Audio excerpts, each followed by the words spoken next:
Hi guys, welcome again आपके अपने YouTube channel ask your gynaecologist में। आज मैंने सोचा कि हॉस्पिटल में बैठ के आपको DMPA इंजेक्शन के बारे में बताऊं, जो कि काफ़ी लोगों ने रिक्वेस्ट करी थी। अगर आपको याद हो तो मैंने करीब 2 साल पहले एक वीडियो अपलोड किया था, गर्भ निरोधक तरीके पार्ट 1 एंड पार्ट 2। पार्ट 1 में बताया था कि नेचुरल तरीके क्या है, without any medicine, without condoms, without the help of a doctor. और पार्ट 2 में मैंने सारे वो प्रोसीजर्स बताए हैं, चाहे वो टैबलेट हो, चाहे वो इंजेक्शन हो, चाहे वो कॉन्डोम्स हो, चाहे वो सर्जरी हो, कॉपर्टी हो, सबके बारे में बताया।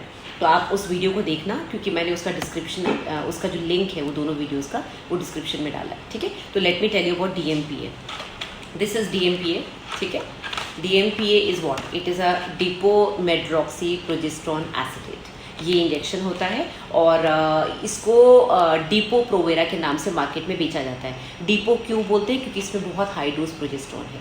तो हाई डोज जो प्रोजेस्टेरोन होता है उसका काम ये होता है कि आपकी बॉडी में जो ओवुलेशन हो रहा है, क्योंकि आपकी बॉडी के अंदर जो मेंस्ट्रुअल साइकिल है, जो हार्मोन्स ब्रेन से निकल के ओवरी पे अफेक्ट करते हैं, उनको ये ब्लॉक कर देता है। तो जब इतना हाई डोज हार्मोन अंदर जाता है तो आपकी जो ओवुलेशन साइकिल है वो ब्लॉक हो जाती है। You don't ovulate. तो ओवुलेट नहीं होगा तो ऑब्वियसली प्रेगनेंसी नहीं होगी। साथ ही में ये जो सर्वाइकल म्यूकस है, जो आपको वाइट डिस्चार्ज आता है, जो सर्विक्स से आता है, उसको ये थिक कर देता है। तो थिक म्यूकस जब ये करता है तो इससे आपको जो स्पर्म को ट्रैवल करने के लिए, जो हस्बैंड का जो स्पर्म होता है, सीमेन के अंदर जो स्पर्म होता है, उसको ऊपर ट्रैवल करने के लिए जो रास्ता होता है वो थिक हो जाता है, बंद हो जाता है एक तरह से। तो म्यूकस को थिक कर देते हैं। इसके 2 काम हैं। अब इसको लगाते कैसे हैं और कौन लेडीज़ लगा सकती हैं? बेस्ट जो इसका काम होता है वो होता है जब लेडीज़ बच्चे को दूध पिला रही है, डिलीवरी के फ़ौरन बाद। कई बार ऐसा होता है कि आज डिलीवरी हुई तो हम लोग पेशेंट को बोलते हैं कि हम आपको इंजेक्शन लगा दें, जिससे आप अगले 3-4 महीने तक प्रोटेक्टेड रहोगे। क्योंकि इसका जो टाइम पीरियड है वो 12 से 13 हफ्ते है, यानी कि करीब करीब 3 महीने।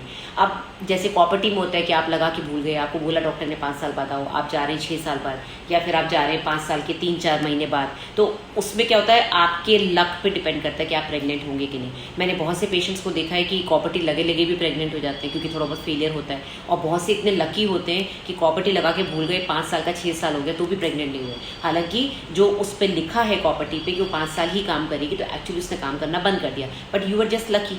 तो इसी तरह से DMPA का जो है ड्यूरेशन 12 to 13 वीक्स, यानी कि 3 महीने होता है। डॉक्टर आपको डेट लिख के देंगे कि इस डेट पे आपको वापस आके लगवाना है। अगर आपने 1-2 हफ्ते ऊपर कर दिया, लेट हो गए तो कोई बात नहीं, बट उसके बाद इसका प्रोटेक्शन की कोई गारंटी नहीं रहती है। तो अगर आप पूछें कि मैडम ये कितना सेफ़ है, तो बहुत सेफ़ है, क्योंकि इसमें जो फेलियर रेट है बहुत कम है। हालांकि अगर किताबों में देखें तो 100 में से 6 बोलते हैं कि 6% फेलियर, बट इतना मैंने कभी देखा नहीं। मैंने इनफैक्ट DMPA 22 साल से मैं प्रैक्टिस कर रही हूँ, मैंने कभी इसको फेल होते हुए नहीं देखा है। इसमें प्रॉब्लम क्या होती है मैं आपको बता दूँ। इसमें साइड इफेक्ट्स होते हैं। साइड इफेक्ट्स मेनली जो आपको तंग करेंगे वो है मेंस्ट्रुअल इरेगुलरिटी। आपको पता ही नहीं चलेगा आपको पीरियड कब आ गया। पहली बात तो इतना हाई डोज प्रोजेस्टेरोन आपके पीरियड्स को बंद कर देगा।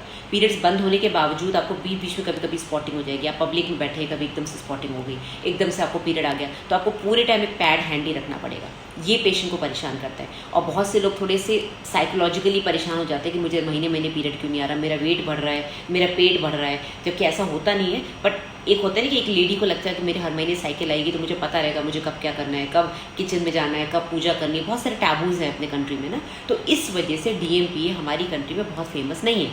ये UK में, USA में, यहाँ बहुत फेमस है। वहाँ पर लेडीज़ को समझ में आता है साइड इफेक्ट्स क्या। उनको एक बुकलेट दी जाती है पढ़ने के लिए कि भाई ये प्रॉब्लम्स हैं, और उन लोग कहते हैं टैबूज नहीं कि भाई अगर पीरियड आ गया तो हम ऊपर नहीं सो सकते, या फिर हम किचन में नहीं जा सकते, या फिर हम ये काम नहीं कर सकते, पूजा नहीं कर सकते। तो वो टैबूज वहाँ नहीं है, इसलिए ये इतना यहाँ पर यूज़ नहीं होता। और मैं पर्सनली इसको बहुत ज़्यादा रिकमेंड नहीं करती हूँ। उसका कारण यही है कि पीरियड एक बार बंद हो जाता है तो इसको वापस लाना बड़ा मुश्किल होता है। 3 महीने बाद कहते हैं इसका असर खत्म हो जाता है, बट कई बार 6-6 महीने तक, एक इंजेक्शन के बाद भी 6-6 महीने तक पेशेंट को पीरियड नहीं आता है। तो ऐसे में बहुत दिक्कत होती है और पेशेंट को समझाना और उसको किसी भी दवाई से पीरियड लाना बड़ा मुश्किल होता है। इस वजह से मैं इसको रिकमेंड नहीं करती हूँ। बाकी इसके छोटे मोटे साइड इफेक्ट्स वो हैं जो प्रोजेस्टेरोन में होते हैं। PMS में जो होता है ना कि वेट गेन हो गया, इरिटेबिलिटी हो रही है, ब्रेस्ट टेंडरनेस हो रही है, आपकी उंगलियां टाइट हो रही है, पानी भर रहा है बॉडी में, बहुत ज़्यादा नहीं, 1-8 किलो का फ़र्क पड़ सकता है, इससे ज़्यादा वेट गेन नहीं होता है। ठीक है। और अगर आप पूछें कि 1-8 क्वेश्चंस और हैं जो मैंने यहाँ लिखे हैं, जो लोग पूछते हैं कि हाँ कितनी जल्दी ये काम करता है, आज इंजेक्शन लगाया तो क्या हम सेक्स कर सकते हैं? अगर आप पीरियड के 7 दिन के अंदर लगवा रहे हो तो ये बिल्कुल सेफ़ है। आज लगाओ, उसके बाद और कोई प्रोटेक्शन की जरूरत नहीं है। बट अगर आप 7 दिन से ज़्यादा लेट हो गए हैं तो फिर आप इसको लगाने के बाद 1 हफ्ते तक कम से कम कॉन्डोम यूज़ करो, तब इसका इफेक्ट आएगा। मतलब 7 दिन लेगा ही अपना काम करने में।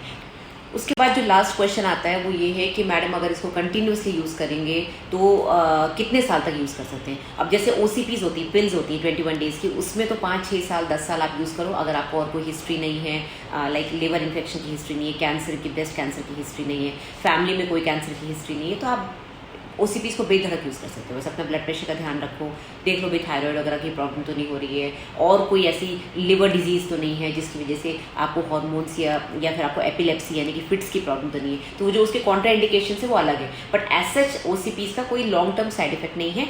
DMPA क्योंकि बहुत हाई डोज प्रोजेस्टेरॉन है, तो इसका साइड इफेक्ट जो कहते हैं कि 2 साल से ज़्यादा अगर आपने इसको यूज़ किया तो आपकी जो बोन्स हैं वो वीक हो सकती है। ठीक है, तो ये एक तरह से का हार्मोन है जो आपकी बोन्स का कैल्शियम बाहर निकाल सकता है। तो अगर आप इसको रेगुलरली 3-3 महीने से यूज़ कर रहे हो, यानी कि साल में 4 इंजेक्शन लगवा रहे हो, तो 2 साल से ज़्यादा यूज़ नहीं करना है।